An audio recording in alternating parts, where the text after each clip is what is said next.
What's the one thing that rich people buy that the poor and middle class don't?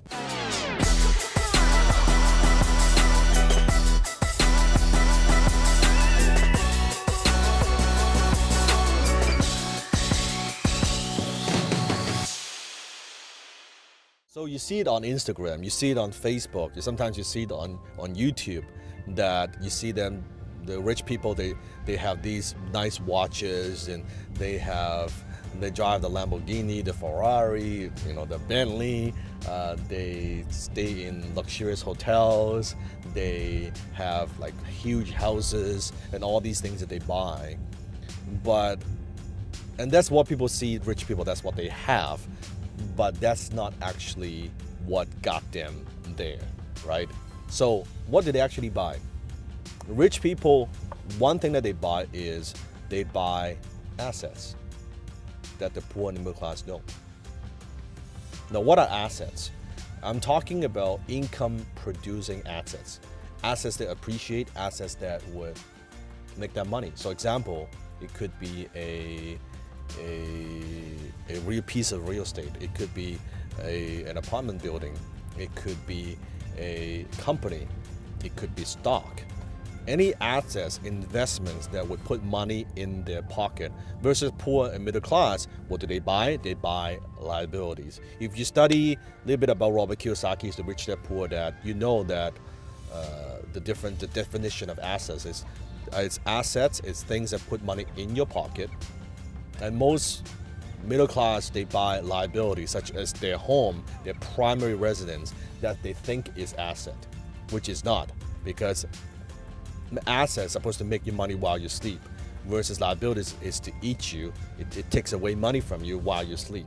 And you look at poor middle class, you look at their financial statements, very often they have very little or no assets, zero assets, and they have a lot of liabilities, their home, their car, and all that stuff, but they have very little assets.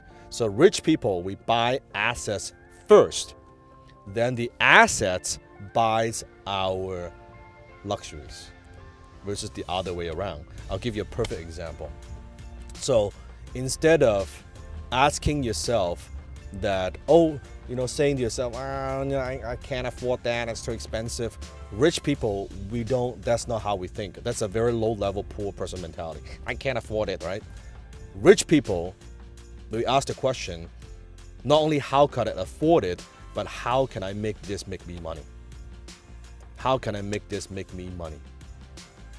So instead of thinking, let's say for this car, so I could have just buy this Bentley anytime, but I waited for a period of time because I set a goal and say, okay, instead of just buying a liability, I need to buy the asset first.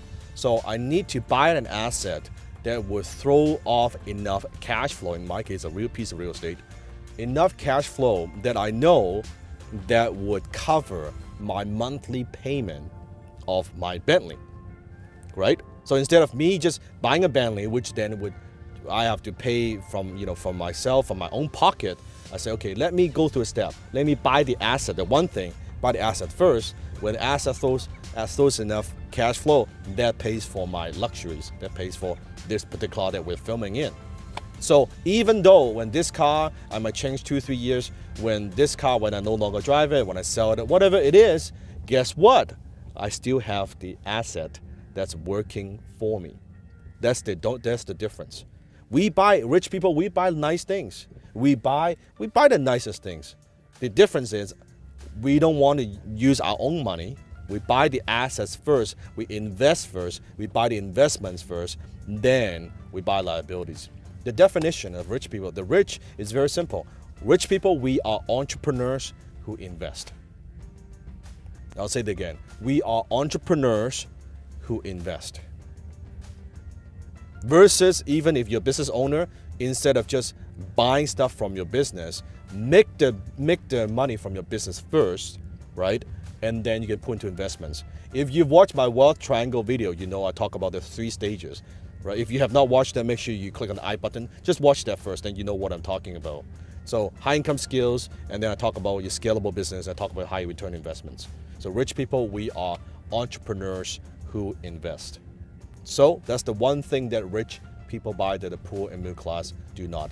Let me give you one more tip. There's one thing that we also buy that the poor and middle class do not. And that is rich people buy time, poor people sell time. Rich people buy time, poor people sell time.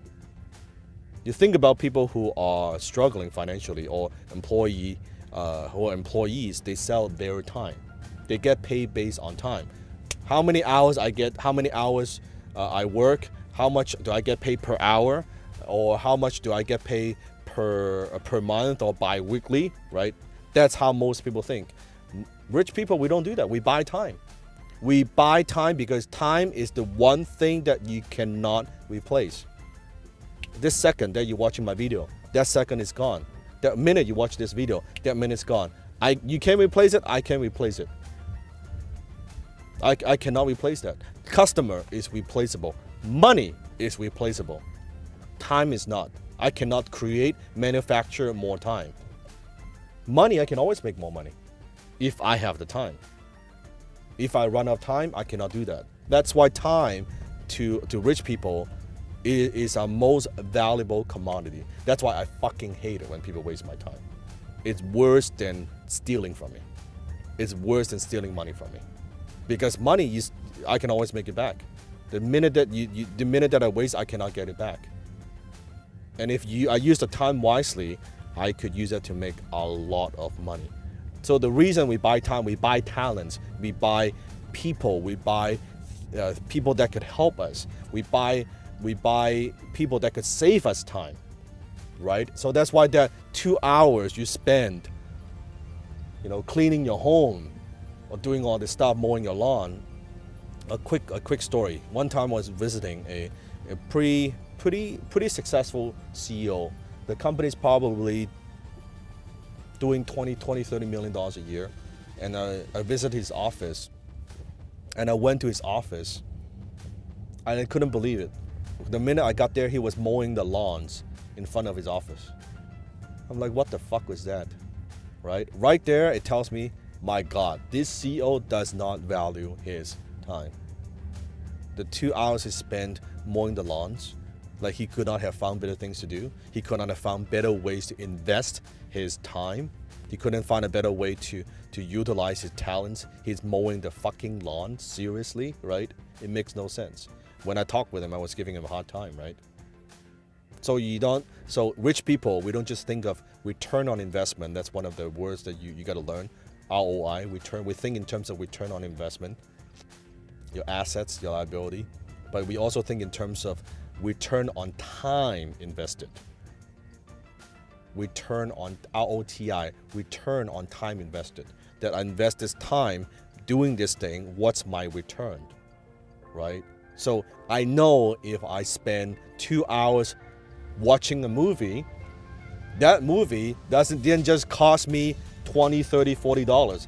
That movie cost me thousands of dollars, if not tens of thousands of dollars. Then I know that when I watch a movie, I have to ask myself, not that I don't watch movies, I love watching movies, right? But I know also realistically that is not a $40 thing, right? That cost me tens of thousands of dollars. So then I ask myself, okay, it's the escape, is that experience, is that worth that kind of money? And I look at that and I say, okay, you know what, it is.